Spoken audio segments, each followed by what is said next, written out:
The only 3 case patterns you need for MBB case interviews. Now, if you read any case interview book, it will list 24 different case types. You will see marketing cases, you will see operation cases, you will see M&A cases. But here's the truth. 80% of MBB cases fall into exactly 3 patterns. I'm Ashwin, former Bain manager, and I've helped hundreds of clients land their dream consulting offer, specifically at McKinsey, BCG and Bain. And what I'm about to share with you could actually cut your case preparation time in exactly half. Master these 3 case patterns and you will never be surprised again. If you open any case prep book, you will find endless structuring framework, and it tends to be overwhelming by design. But having been a coach for the last 5 years and after analyzing hundreds of MBB cases from the last decade, here's what I've discovered. 80% of MBB cases reduce to just 3 fundamental patterns. The industry doesn't matter. The function doesn't matter. What matters is only the case type. Pattern number 1, should we do X? Now the first pattern answers, should the client take a specific action? The recognition triggers that you need to look out for here are, should we acquire? Is it a good idea to expand? Should we launch this new product?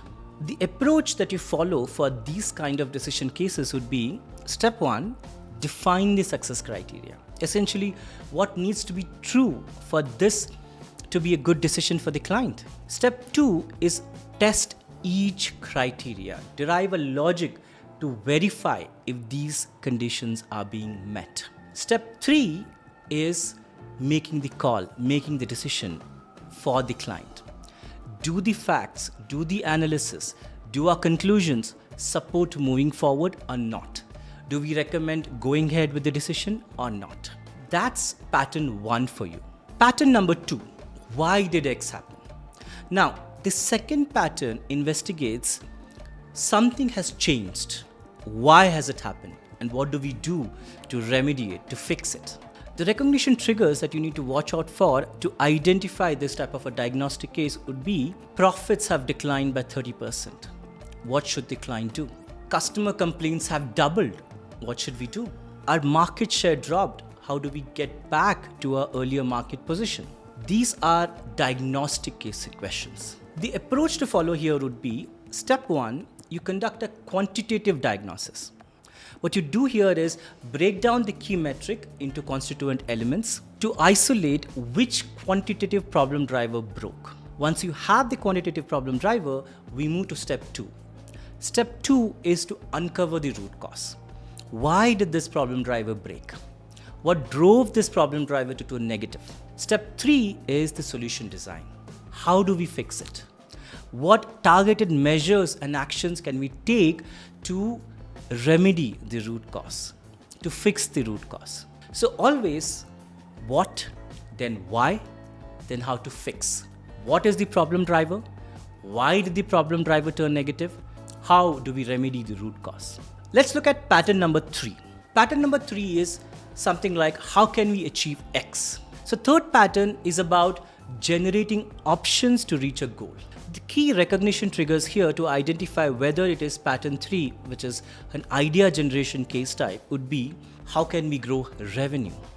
How can we reduce costs? What are the different ways we can improve our customer satisfaction? These are recognition triggers for an idea generation case question. So the approach to follow in this third pattern case type would be, step 1 is you define the core metric and precisely define it. So get clear on what exactly are we trying to achieve. Is it revenue growth? Is it cost reduction? Is it market share improvement? What is our focus metric?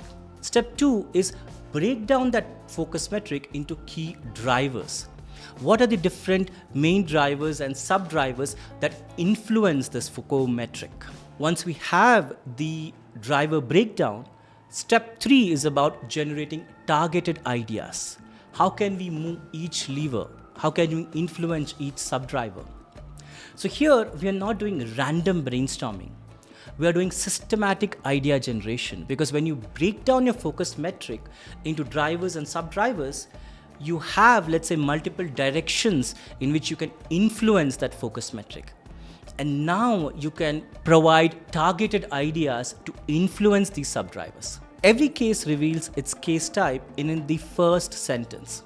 So in the first few sentences that the interviewer provides you, you can get to understand what is the case pattern here. So ask yourself this: is the client deciding on a specific action? If it's yes, this is pattern 1.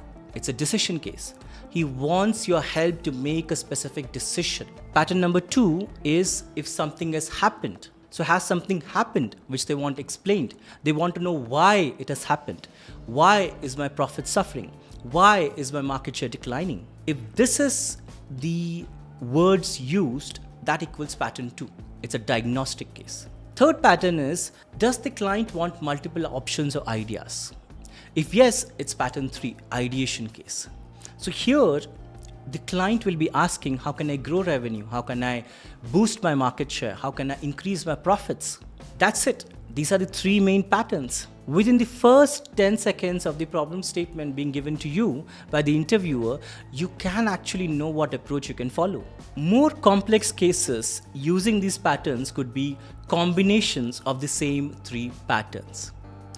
For example, if I ask a question such as, help us decide if we should enter this market and how do we enter this market?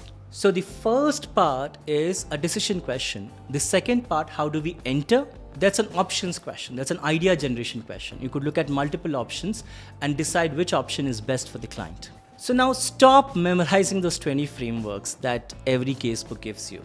Stop learning case types by industry. Stop memorizing buckets and sub-buckets from the last casebook you read or from the latest YouTube video you watched. Most MBB cases use these same 3 patterns. And now you have them too. Drop a case prompt below and I can tell you which pattern it is.